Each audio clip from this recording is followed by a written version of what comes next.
Hello, everyone, and welcome to a small episode. Just kind of updating everybody on what I'm going to be doing this winter.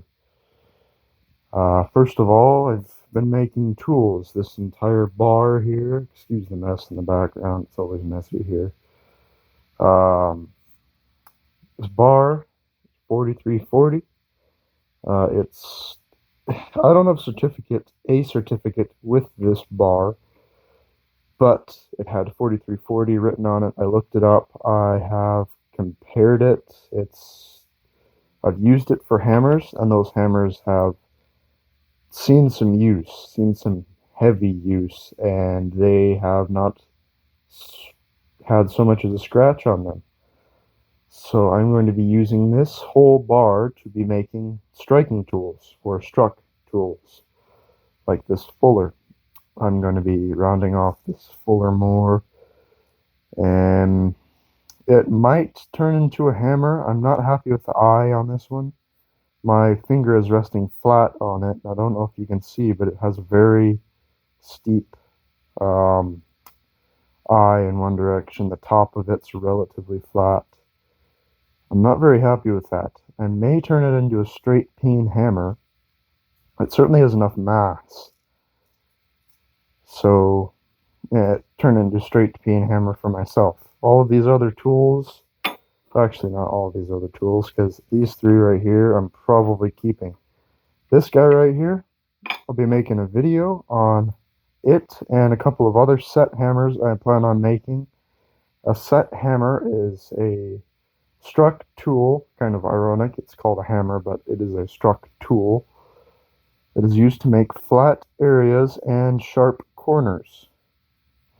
I'm going to be machining this flat and square, put a handle on it, and selling it, and also putting my touch mark on it whenever I go to heat treat it. Because if it doesn't have my name on it, what's the point in making it? So this whole bar I'm going to be making tools out of. I'll be testing them to make sure that they are up to my quality standards. I absolutely hate sending out any tool that is not up to a certain quality standard. I've been told I'm a bit of a perfectionist on that, but I just don't like sending out bad tools. Tools that aren't up to at least the standard quality. They don't have to be perfect, but they have to be pretty dang close. Speaking of tools, this here is going to be an NMTB 40 tool holder. It is too small, but being a blacksmith, being in having a forge, a good sized forge, and a press, which is currently down. Um, I had a tool up there, a swage, that just sheared off. That hydraulic fitting sprayed me with hydraulic fluid. Scared the absolute crap out of me, I will not lie. But I need to repair that. I'm fine. I'm going to be putting, before I start and doing any work with the press, I'm going to be putting a sheet metal guard around every last fitting and ensuring that that never happens again. Because I believe next time it's going to be boiling oil, not just room temperature oil. Um, if you mess up like that, you really only get one chance to mess up. Next time it will probably kill you. Anyways, back to what I was saying. This here is going to be an NMTB 40 tool holder.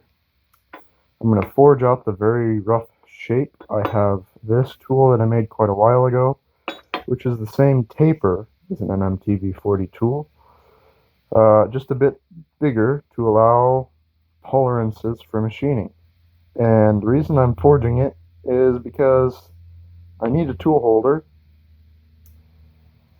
and the ones that I've seen online are rather expensive, and I can make this for cheaper than I can buy it.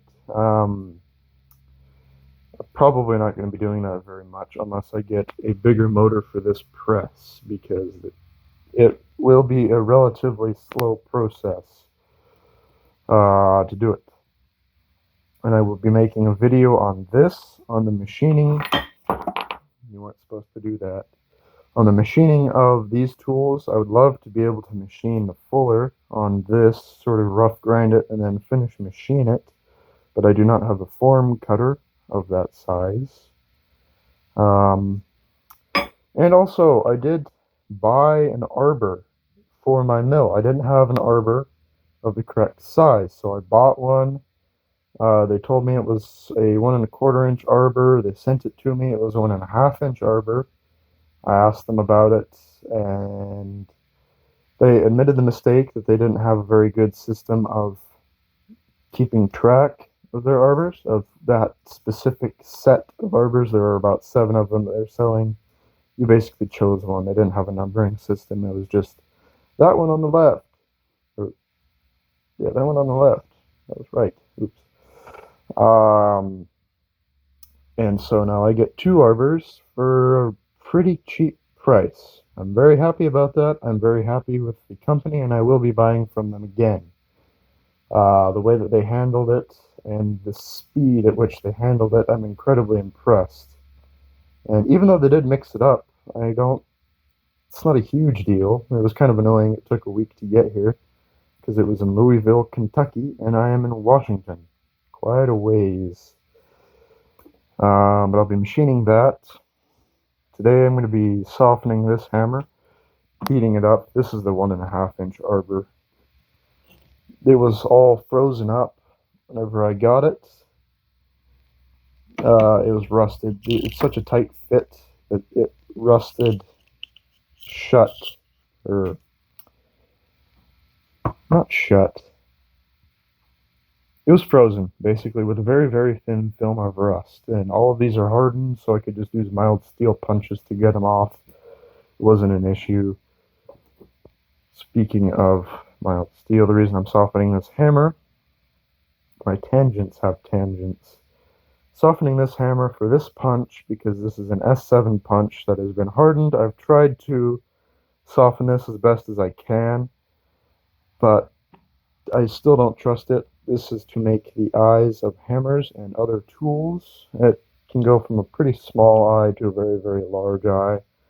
I'm rather happy with it. We'll soften the hammer so then I can strike this without damaging anything. It'll just upset this hammer, and it's okay because it's only a little tiny baby hammer, and if it gets upset and angry, then it's fine. I also have transfer punches I'm making for a friend in North Dakota.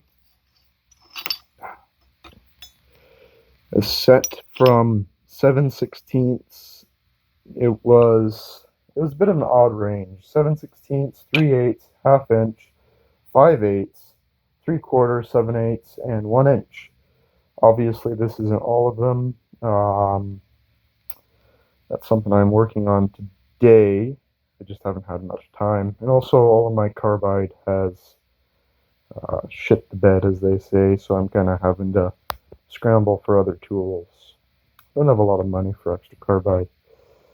This is an axe, little tiny, just a baby axe. It's going to be going with those transfer punches. Shh, don't tell him. He doesn't know that that's going with. It's sort of a sorry for taking so long on those. This is going to be a gauntlet for myself, a utility gauntlet, because in welding and grinding, yeah, I got those a week ago, and they were far more severe, and I'm kind of tired of it. I would just use gloves, but I don't like gloves. They take away all of your tactile sensitivity for hammering and punches and all that. For punches, you don't really need any tactile sensitivity. But I would just use leather. I have enough leather to do it, but I'm just going to put some steel over it, thin that out quite a bit, hammer it out quite a bit. So yeah, also got another post vise from a local blacksmith. It's the exact same as my other one, both Colombians. Mine doesn't have writing here, but this one does. Columbia Vice Company, Cleveland, USA. And also, something that isn't really a tool, this. I call it the Castle Rose. It is a candle holder. And then selling, I figured I'd put this in here. I've been trying to sell it for a while. A lot of people say it's very ugly. I personally like it. But beauty is in the eye of the beholder. Name and my logo, my touch mark.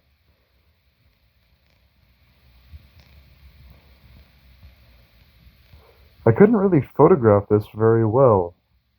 It's a mix of not having a very good background and my camera. Although my camera's fine, I'm a very poor photographer. Maybe on video it will look nicer. If you're interested in this, contact me. What I get? Shameless plug for my own products. And also, if you would like tools, if you are a blacksmith who wants forging tools, contact me. I make those.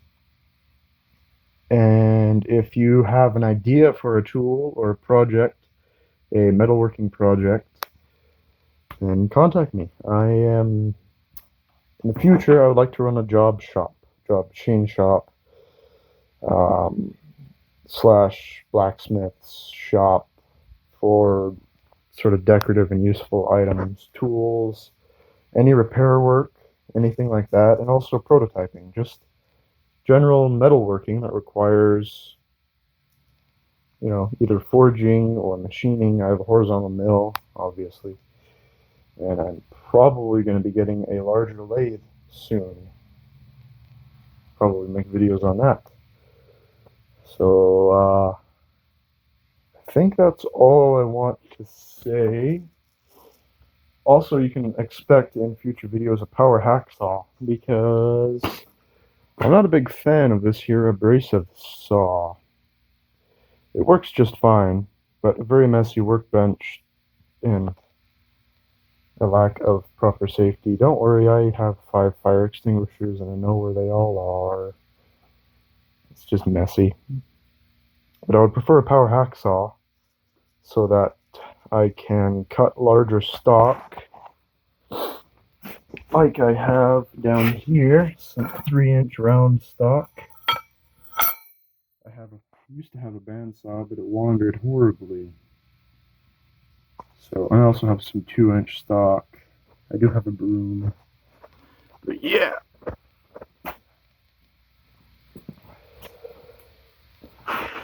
That's sort of what I'm going to be doing in the future. If you're interested in any of those projects, the forging tools, the tools for my universal head on my milling machine, or any of the other things, then stick around and I will get those videos out as soon as I am able. I have a massive passion for this kind of stuff, for metalwork, heavy metalwork. I'm not a huge fan of light metalwork, sheet metal and smaller things, just because they're harder to hold. They're harder to work. But heavier stuff like this, medium, I guess, it would be probably, in the general scheme of things, pretty small work, but especially compared to A-Bomb and Brian Block. But yeah, if you're interested in that, stick around. I will try to keep my ramblings short, which is, I'm a bit of a hypocrite because I'm still rambling. So goodbye, have a happy Thanksgiving, have a great day.